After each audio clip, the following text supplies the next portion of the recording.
What's up, everybody? It's your boy back with another reaction video, and I will be reacting to 3 scary true mansion horror stories. I think I've been in something that can be classified as a mansion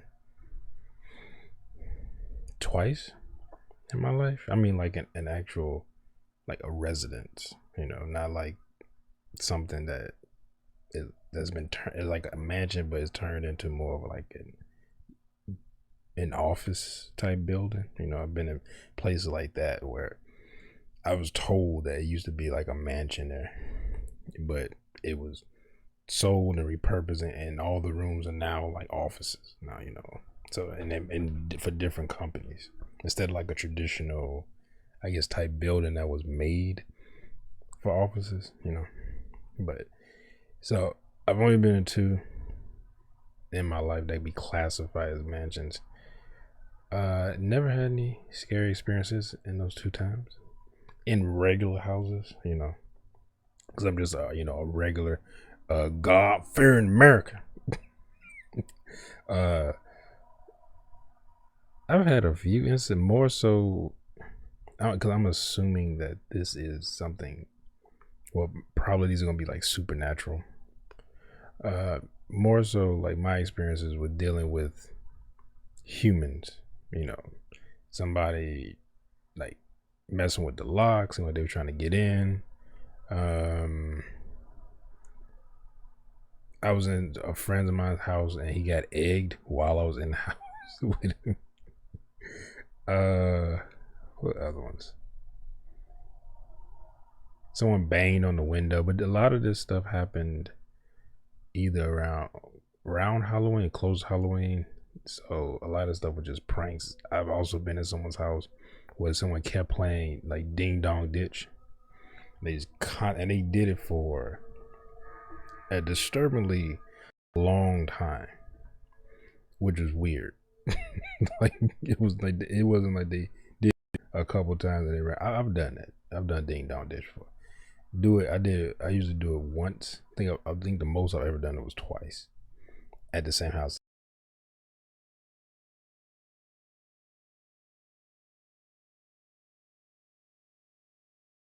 Where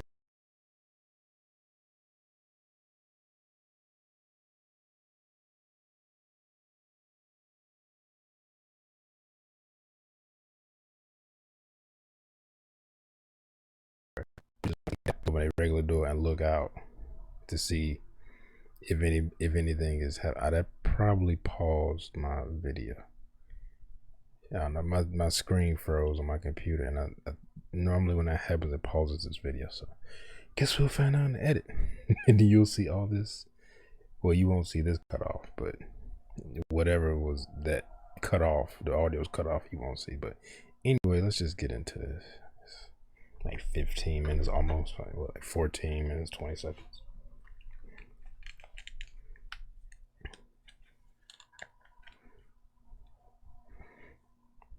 All right, here we go.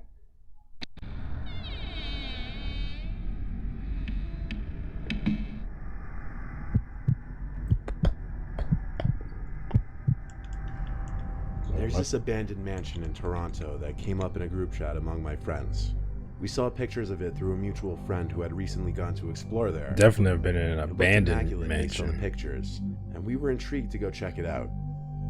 It was 10 miles north from us, so the drive wasn't bad.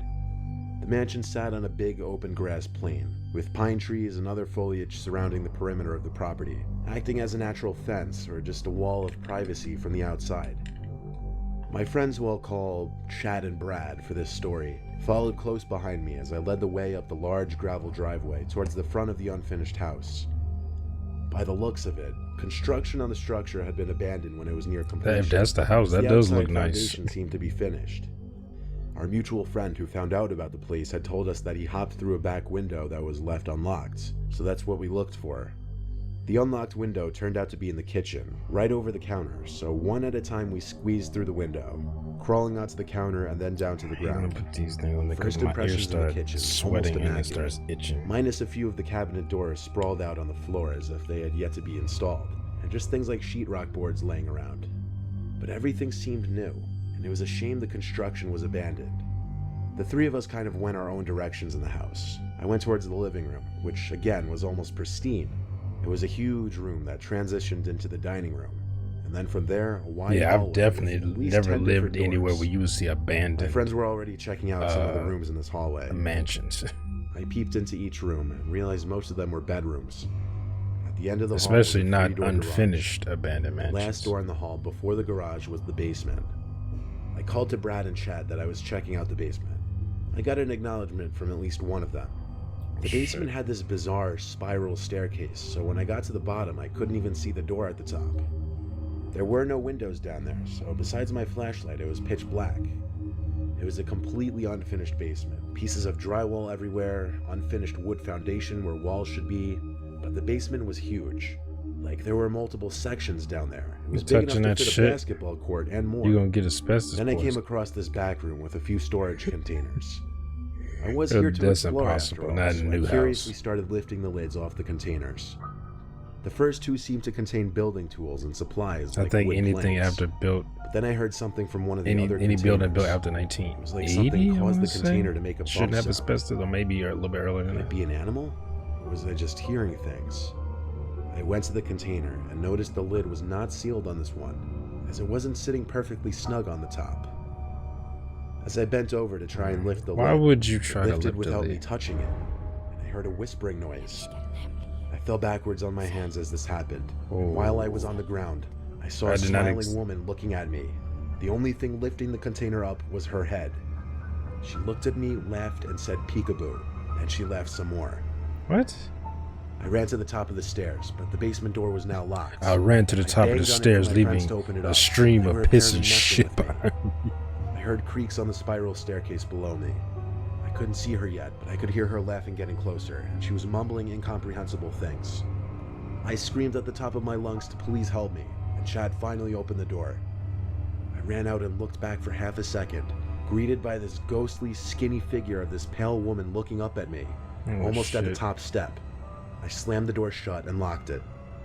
Chad saw the woman too, and we bolted for the front door. Oh wow, We they didn't care both about saw leaving it. it open. The three of us got to the edge of the property to talk. After an hour of just sitting in my car thinking and talking, I agreed to go back inside and unlock the basement door. Why? As scary as what I witnessed was, Why? I didn't want to be responsible for someone dying down there. But when we got What? back inside, the basement door was wide open. I promise you we locked that door, so it made no sense. We once again Someone bolted back outside dying? towards What the are you car talking and drove about? home to never return to that mansion again. What is he talking about? Somebody dying? Was somebody like coming in there and unlocking the door and going down there? Like they could do that anyway. When I Like, was a what very young kid, we lived in an upper middle fuck class were neighborhood. you gonna do? Lots of space between each house. All the houses on our street were very nice, but there was one abnormally large house. It was closer to a mansion. It sat right across the street from us, and my bedroom window could look across to the windows of the mansion. Since our street was incredibly low traffic, our parents let us play soccer in the street. So my two friends, Brian and Zeke, were playing soccer one Sunday Hell, day. I play It basketball in was usually streets just the that three of house high us, traffic. so we had this Fucking kind of kid. free-for-all version of soccer that we made up. You better just be. Eventually, Somebody the ball always was has kicked onto the somebody property on of the lookout. mansion, Just in case so I ran over people to just get drive it. by and almost hit When I one picked of up us. the ball, I looked at all the windows to see if the house owner was possibly witnessing me on his property. But at one of the top windows was a young boy who looked to be about our age. I hurried off the property and back to my friends. I asked them if they had ever seen the kid who lives in that mansion, and they hadn't. The second time I looked back at the window, the boy was no longer there. It wasn't for a while after that, probably a month, that I was in my room playing Nintendo, and for whatever reason I got up to get something, and I looked out my window across to the mansion, and I saw that boy at the window again. He was surely looking at me, all the way from across the street. You're looking down at Kind him of like, creeped me out. I walked away from the window to ignore it. Why hadn't I ever seen that kid outside before? Come to think of it, why hadn't I ever really seen the owners of that house? I asked because my parents about the they're boy across dead. the street. They said they were pretty sure there was no boy in that house. So the next time Brian, Zeke, and I were playing in the street, we were thinking of potential fourth players to have a real game. I had an idea. I ran to the front door of that mansion and rang the bell. A How old 50-something-year-old was woman he? answered. I asked if her son wanted to play soccer with us. She looked at me puzzled and said, "What son?" I There replied, is no "The boy who's son. always at the upstairs window." I can't describe the look on her face besides shock and fear. She asked me what the boy looked like, and after my best description, a tear rolled down her cheek and she put her hands over her mouth. She brought me upstairs to the room where I kept seeing the boy. Wait, why would you It was go a in there? boy's bedroom. Why would She you go showed in me a there? picture of a kid and asked me if this was the boy I was seeing, and I said yes. She could have went up there and brought it She down. told Why me did that you was her take you in 8-year-old there? son Charlie, who And died why 10 would years you ago. go in there? That woman living there had been alone ever since she lost her son and husband. She believed what I said because I nor my parents would have ever had any way of knowing about her son. She didn't tell me or my parents what happened to her husband or son. As sad as this all was, it was still horrifying. There was one other time I saw the boy.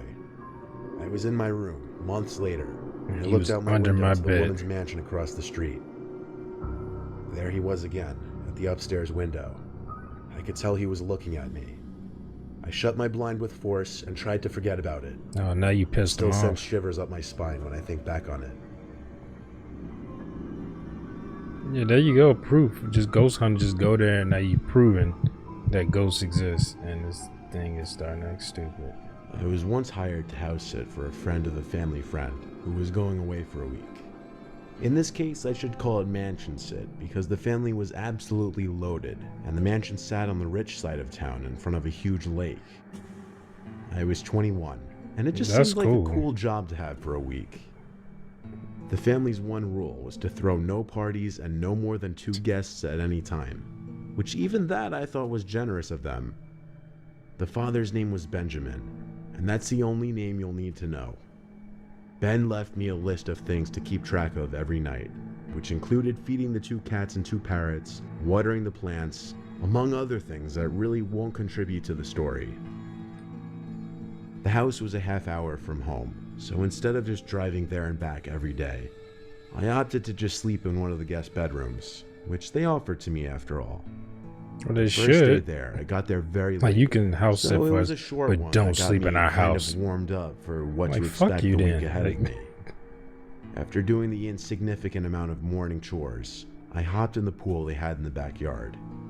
The pool literally overlooked a gorgeous, tranquil lake, and even with the thought of getting to enjoy this unbelievable house for a week, I was still incredibly jealous. As I was in the pool, I noticed through the giant floor-to-ceiling windows to the living room, somebody walking inside. I jumped out from the pool, freaking out.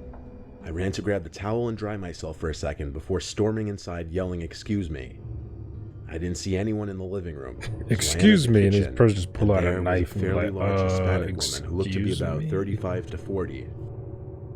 She was just standing there as if waiting for me. I asked her who she was and why she was here while trying to keep myself composed and confident. She said in a thick accent that she was the maid who came every day to clean the floors and stuff.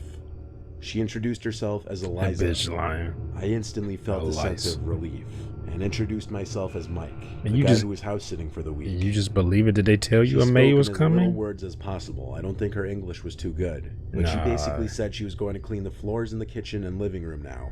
I would I have. said that was completely fine. Nah, and let her I do would her have called thing. the owner and be like, I asked "Did her you?" how she got in the house. Is and somebody she said supposed she to be had her coming? own copy of the key. So that was that.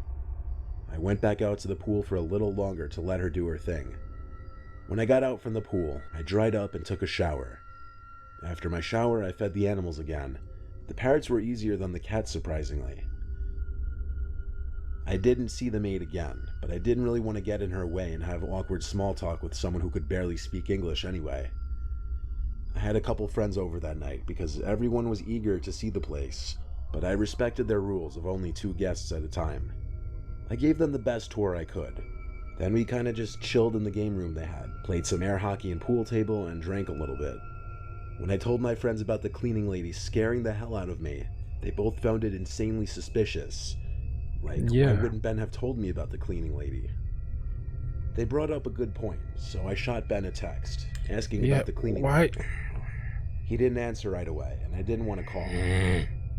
My friends wanted to sleep over, but I didn't I'm want to just push it. I assuming had he's no idea if they had a cameras dumb in the house or teenager, not. but I So was they a left, dumb and teenager, and I quickly after still I would have had started enough getting sense myself to ready to lay call down in bed. the owner, be like, "Hey, is At there some point, I got a a text maid back from supposed to be Ben, coming here?" apologizing for taking so long, and then asking what cleaning lady, with 2 question marks and an exclamation point. I typed back, Eliza, the Hispanic woman who came by and claimed she was the cleaning lady. That's when Ben called me with a concerned voice. He got more details from me after telling me there was no cleaning lady. That was the whole reason they hired me. I felt like I had been taken for a fool. More You have. importantly, I was terrified that I may not have been in that house alone at that very moment. Ben told me to just hide in a bedroom and that he'd call the police for me. So we hung up, and I waited in the room for the police to arrive. I had Ben on FaceTime when the police arrived, so he could also talk to them. We all looked through the house together, from top to bottom, and we didn't see anyone. I told Ben the lady said she had a spare key, but he said he was confident that that was a lie, because they never made any spare keys. He was confident she simply snuck in when I was in the pool or outside in general. After we were sure there was no one in the house, She the could have police picked the left, lock, but they made sure I locked all the doors and windows before they did so. I spoke with Ben a little longer, who was very comforting, and asked I just hold down the fort and call the police if anything else should happen. We hung up, and I went to bed. I locked the door, of course. I left the air conditioner off so I could hear any potential noises from outside of the room. As I lay awake, subconsciously waiting for a noise, I heard one from under the bed. It sounded like a squeak on the wood floor. I hopped out of the bed and looked under it. Are you fucking There were kidding 2 me? people hiding underneath. One was the lady from earlier, Eliza. The other was some man probably 10 years older than her, with his hand over her mouth. Oh, what? They both locked eyes with me. I screamed and I ran for the door. The moment that it took me to unlock the door and then open and shut it was more than I was comfortable with. As I did, I heard them crawling out from the bed. I ran outside to my car without my shoes and drove down the street, where I called the police. Wow. And then I called Ben again. I waited for police cars to pass, and then I followed them. We once again searched the whole house and found no one. But this time, I search didn't under the stick around for bed. the night. Ben told me to go home and stay safe. The family booked a flight back home the next day, cutting their vacation short. The intruders were never identified. All that can be speculated is they walked in through the front door while I was in the pool because I didn't lock the door, and that they somehow knew the family would be gone. No further info. The prior's watching the house. A lot of these stories I notice, I've watched, there are people forgetting to lock shit.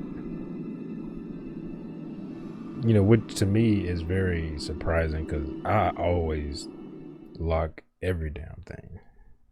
The thing, oh, thought it just, my thing froze up again. Because I always lock everything. I remember my days, like, you better lock everything. Yeah, when you leave, when I was a kid, he like lock the windows. You come in the house, you lock the door immediately behind you. When I used to come home, and if I was the only one there, you lock. Well, my older brother was there, but he told both of us, like, make sure everything was locked.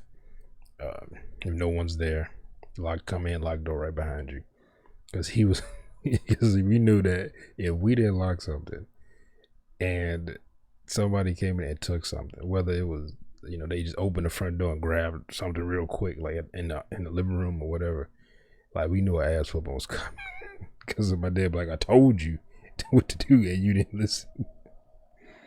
Oh, but man, because at first when he said he looked under the bed and it was a man and he had his hand over her mouth, I was like, oh, is she? They said they don't have a maid, but I was like, was she? Like, I thought maybe she was in danger or something. I was like, oh, he just did that because she was panicking, probably trying to keep her to shut up. But if he's like in a mansion, like, they picked the one room that he was gonna sleep in, or did they intentionally do that and was gonna wait till he fell asleep and gonna come up from underneath the bed and slit his throat? Like, They gonna Candyman. They gonna slit him from his groin to gullet. That is scary. Like if I like, no one could fit under my bed. Like it's too much shit under there. Plus, it's too small. It's like it's probably maybe 6-7 inches of clearance under my bed. No grown person could fit under there. But like if I walked, looked under my bed, especially if I was trying to go to sleep and I heard something, and I end up looking underneath my bed, and I see two people, or a person, or a thing, or like if I just see two eyes or something from the light, I will literally shit, piss, and throw up all at the same time while I'm hauling ass out. It would be like those cartoons where they run through a wall and it's like they body through a wall. That's how it would be. I'll literally jump out this window. I'm on the second floor. I'll literally jump out this window, do a flip, land, superhero land on the ground. I can run down the street like T'Challa in Civil War. He's running past cars going like 50 miles an hour. Man. And that other one, they told the guy talking about, oh yeah, we went back in there because I didn't want anyone to get killed. Like, what? What are you talking about? Go back in there and do what? You went back in there. If anything, you locked. You said you locked the door behind you. You locked the door to the basement. If anything, you call the police. Now I know you don't call police because you're trespassing, but I mean, in that case, police will have to, they would have to notify the people who own it, and if they want to press charge on you for trespassing, then they can't. But they probably would just let you go with a warning if you didn't damage anything. So, and plus you said like the mansion was all fucked up and looked like they were doing repairs and then stopped and left shit just stroll. He said it was like bricks and not plaster, but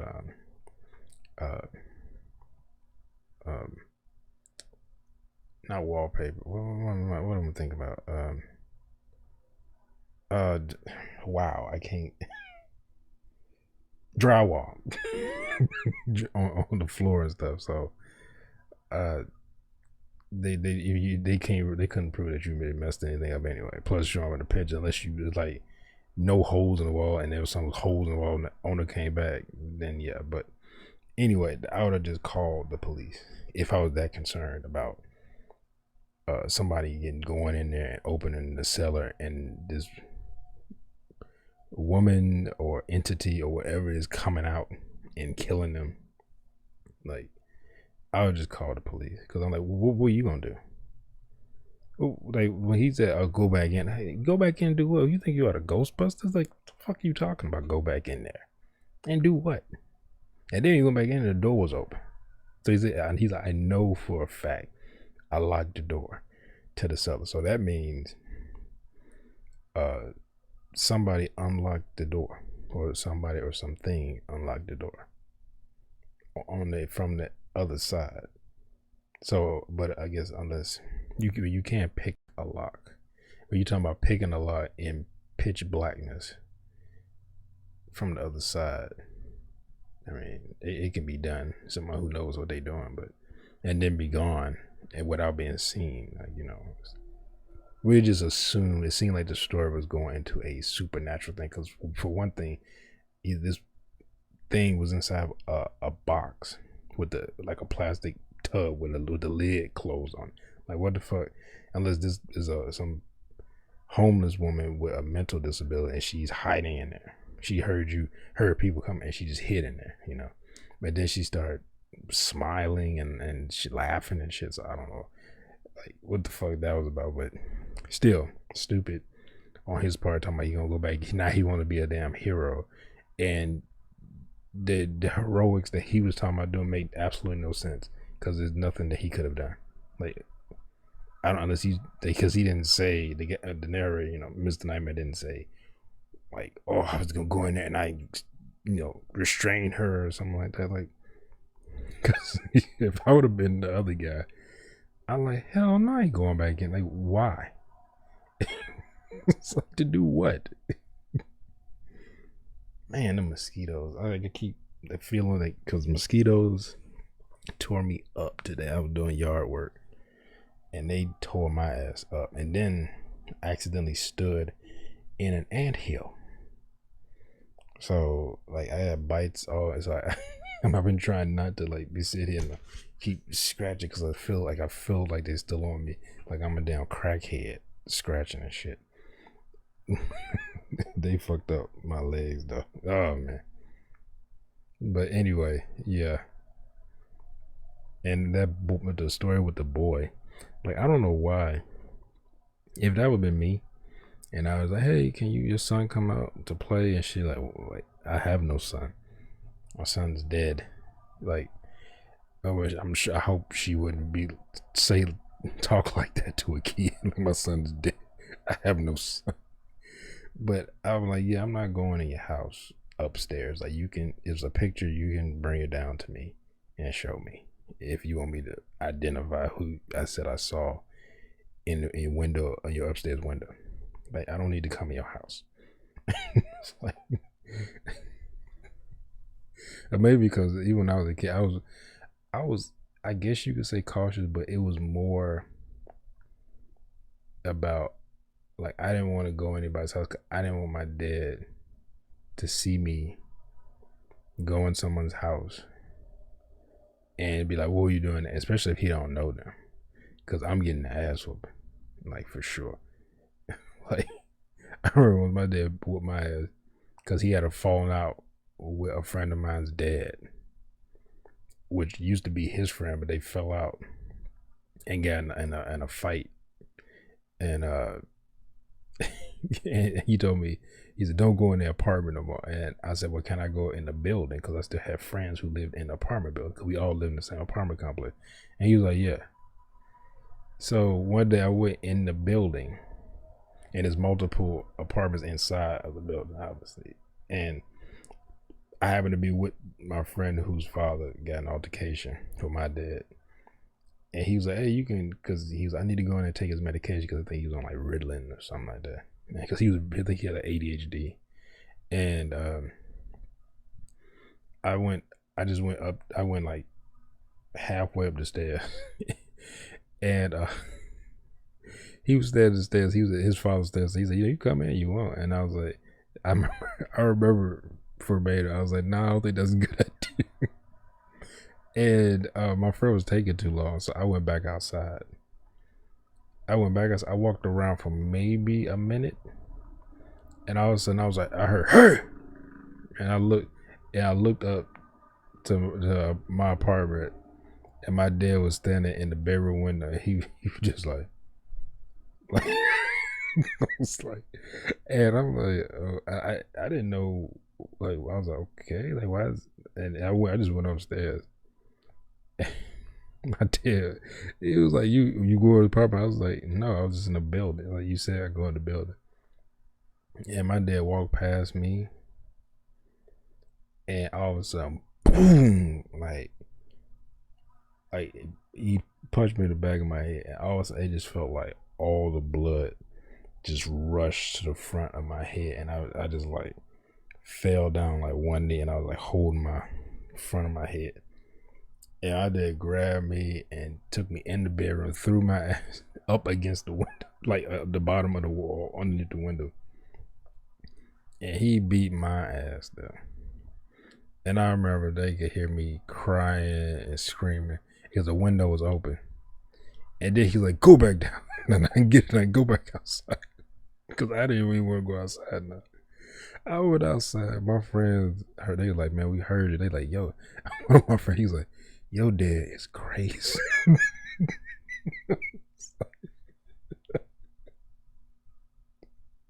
They were like, "Your dad crazy." Oh man. But yeah, that's why I was very cautious as a kid, cause mainly not because I was afraid of getting kidnapped or raped or anything like that. Even though I was aware of those things, It was more of the fear of my dad beating my ass. If he saw me going in somewhere that he, because he made sure like don't go out people's houses that you don't know or stuff like that. So he even saw like it was looking like if he thought I was might have been getting ready to go in a house or get in a car or something like that. Man, even if it was people that we knew, like it was my dad was friends with. Yeah, my dad's like, yeah, you don't get in that car. You don't get in that car with them. I'm like, I remember one guy, he was like, he saw me like around the block, and he was like, I was walking. He's like, hey, I could, you going back home? I could drive you. And my dad happened, and we happened to be in the alley. And my dad happened to, I don't know why he was walking into the alley, but um, I was just gonna just get in the car because we knew the guy. My dad known the guy for years. We was friends. He hung around us, and that's why I was about to get in the car. But I hear my dad, hey, he come walking down the alley, like storming down the alley. He said, "What you doing?" And uh, and then he started talking because and then he played it all like he didn't recognize his friend. Who I'm like, no, you recognize his car. Like I'm thinking about it now, like, no, you recognize the car. But he tried to play it like I guess he wanted to do it in his face, but he later on he told me when he came by and after he left, but it's like you don't get in people. He's like, even the people you know, you don't get in that car. My dad is like he is not trusting of anybody, even his friends and or his family. So, but yeah. So anyway, hope y'all enjoy my reaction. Everyone, if you did, make sure to hit that thumbs up button down below. Make sure to subscribe if you're new here. Hit that bell. You'll be notified when I upload new videos. Comment down below. Share this video. I'll see y'all next time. Peace.